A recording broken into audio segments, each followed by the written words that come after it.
Hello, I'm Jeffrey Childs, Emergency Management Coordinator for the Martin County Emergency Management Agency. Welcome to Module 2 for our online REP training. This module will describe the 4 emergency classification levels, or ECLs, that can be issued by the St. Lucie Nuclear Power Plant, protective actions Martin County could take at each ECL, and the recovery aspects of a radiological incident.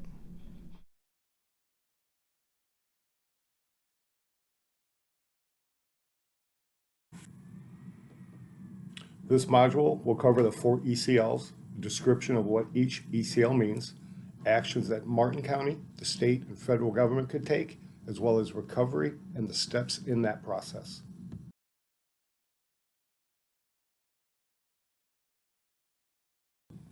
Emergency classification levels can come in any order, but usually should take a lower level notification to a higher level notification.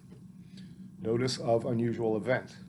No release of radioactive material, but potential safety concerns such as hostile action-based. Alert. Any release of radioactive material, if any, from the plant are expected to be limited to a small fraction of the EPA PAGs. Site area emergency. Any release of radioactive material are not expected to exceed the EPA PAGs except near the site boundary or fence line that surrounds the St. Lucie Nuclear Power Plant. General emergency. Radioactive release during a general emergency can reasonably be expected to exceed the EPA PAGs beyond the site boundary.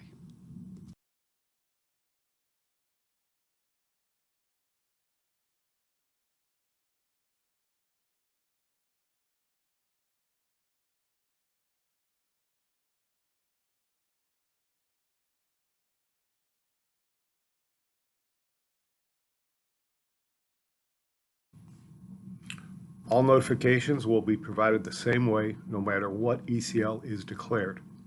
The St. Lucie Nuclear Power Plant will notify the State Watch Office and will provide the State Watch Office the incident information.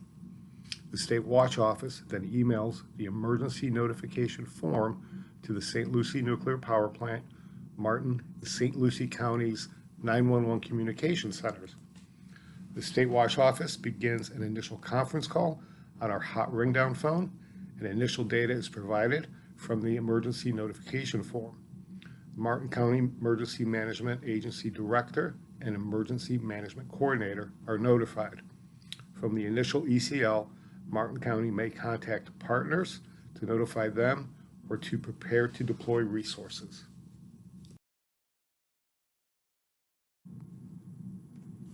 This map shows us the sectors around the plant, and depending on what sectors are affected, would determine if Martin County takes any actions.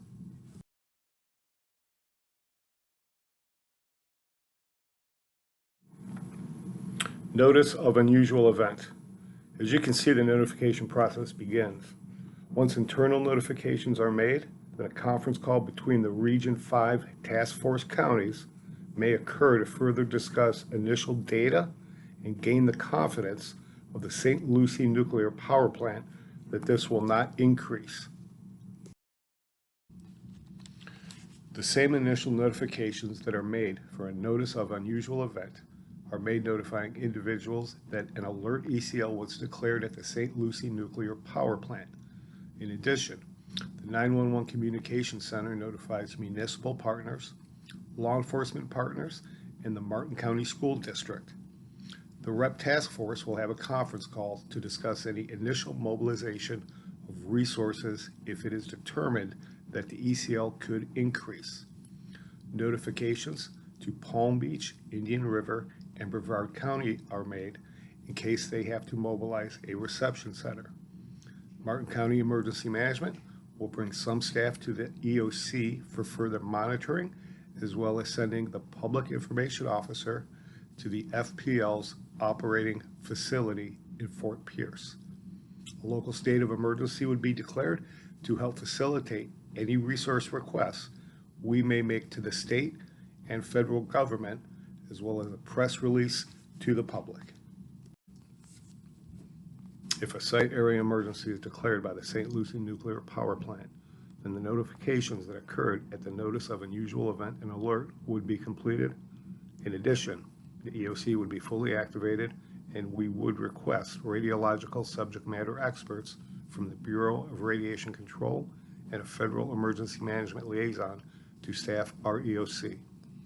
A conference call between the St. Lucie Nuclear Power Plant, the state, St. Lucie, and Martin County will be conducted so counties can ask more questions and determine if public protective actions should be taken based on air sampling results. Those actions we may ask the public are shelter in place or evacuation, and evacuate the schools if they are in session. Emergency worker vehicle decon would be established at Station 14 or 18, Palm Beach, Indian River, Brevard, Okeechobee, Osceola, and Highland counties, and the Seminole Tribe would be notified and provided information on the incident and any protective actions for the public. Palm Beach, Indian River, and Brevard counties will establish reception centers for the public to go to for monitoring. FPL takes air samples at the plant to establish determination for public protective actions. The state will deploy field teams to the area and also take air and soil samples. If needed, federal radiological teams will be requested to assist in taking air and soil samples. First responders may be requested to take potassium iodine based on sampling data. Local state of emergency is issued. The state is requested to declare a state of emergency, and the state will request the federal government to declare a presidential emergency. Traffic control points are identified to direct the public out of the area if needed. United States Coast Guard and Martin County Sheriff's Office, utilizing air assets, will clear the waterways around the St. Lucie Nuclear Power Plant. The FAA may be requested to establish a no-fly zone in the area. Warning sirens may be activated, and the public is notified of any protective action by the county's mass notification system. If a general emergency is declared by the St. Lucie Nuclear Power Plant, the notifications at the earlier ECLs will have been made. General emergency, as you remember, is any radiological release beyond the site boundaries is expected to exceed EPA guidelines, therefore requiring some action on the public's part, whether it's shelter in place or evacuation. Emergency worker and vehicle decon will be established at Station 14 or 18 based on the direction of the plume travel. The Martin County EOC will be activated. Palm Beach, Indian River, Brevard, Okeechobee, Osceola, Highland counties, and the Seminole Tribe will be notified and provided information on the incident and what protective actions we've asked the public to take.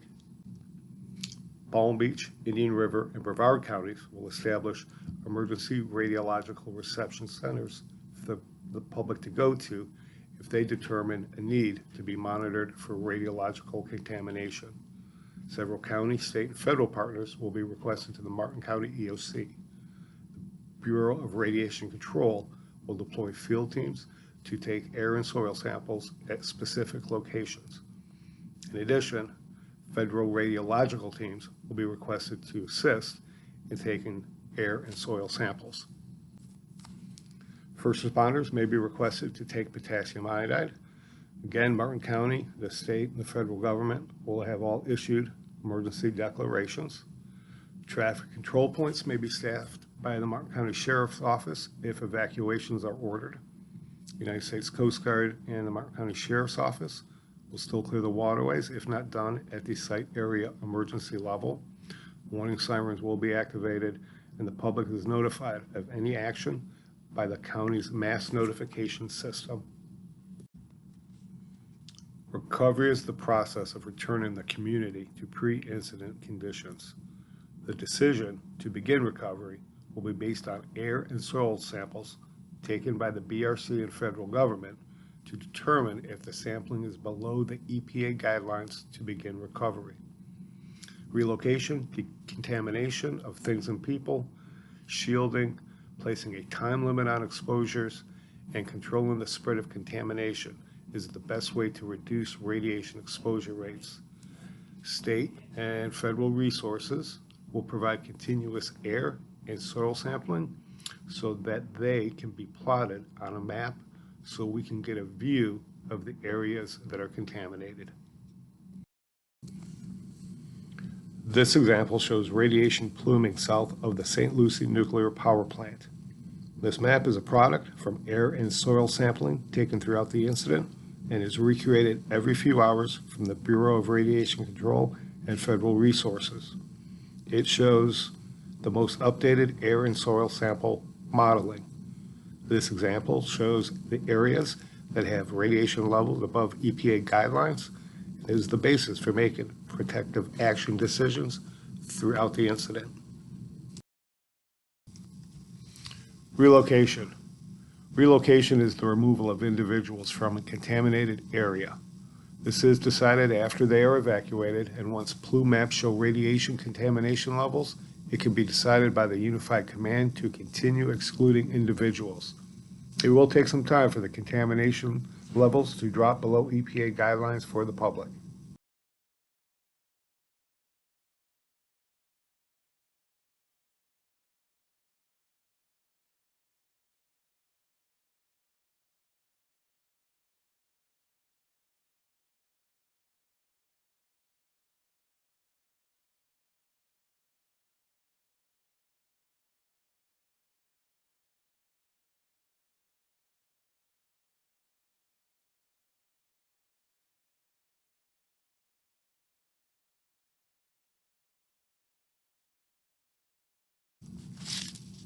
Reentry.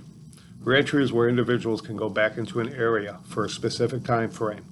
This can happen when soil and air samples are within an EPA projected time frame, and we would notify the public through press conferences that reentry will be able to occur. Initial reentry will be based on prioritization of services needed. First will be life safety, fire rescue, law enforcement, and EMS. Second are individuals who have a task to support incident stabilization, such as FPL, and the BRC and federal resources would be working in the area during an incident. Third is critical infrastructure, and fourth is animal care, such as farmers tending to their animals. As we decide to allow individuals in, there will have to be a control and informative entry for them. First, we need to identify access points so we can control re-entry. The public will be provided information on how to request re-entry access, and will notify them when the request has been approved based on the re-entry phase we are in. We will need to keep track of who goes in by registering individuals and the location they are going to while they are at an access point and the time they entered. A short briefing on radiation safety, and then they re-enter. As they leave, we can monitor their vehicles and individuals for contamination if needed. Reoccupancy. Reoccupancy is where individuals can go back to their houses while cleanup is underway.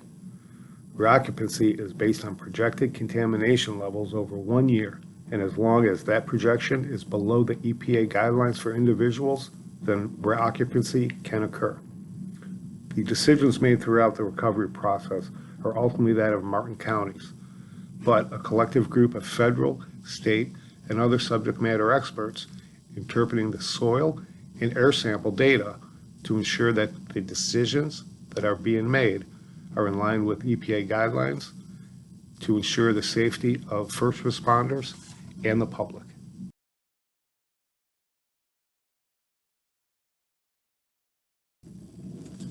Conclusion.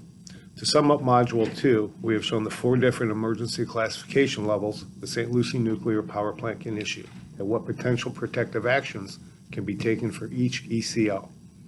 We have shown the steps on how Martin County is notified of an incident, the conference call between task force members to determine if any protective actions should be taken by the public based on data from the power plant. County, state, and federal resources could be mobilized and deployed, and the actions we may ask the public to take. We also touched on recovery during an incident at the St. Lucie nuclear power plant to include relocation, reentry, and reoccupancy for the public. As we have seen in this module, there will be a lot of activity if an incident at the St. Lucie Nuclear Power Plant is severe enough to warrant protective actions we will ask the public to take. We hope this module provides more detailed information as to what the entire process is for responding to an incident at the power plant, as Martin County will not be the only government entity involved. Thank you.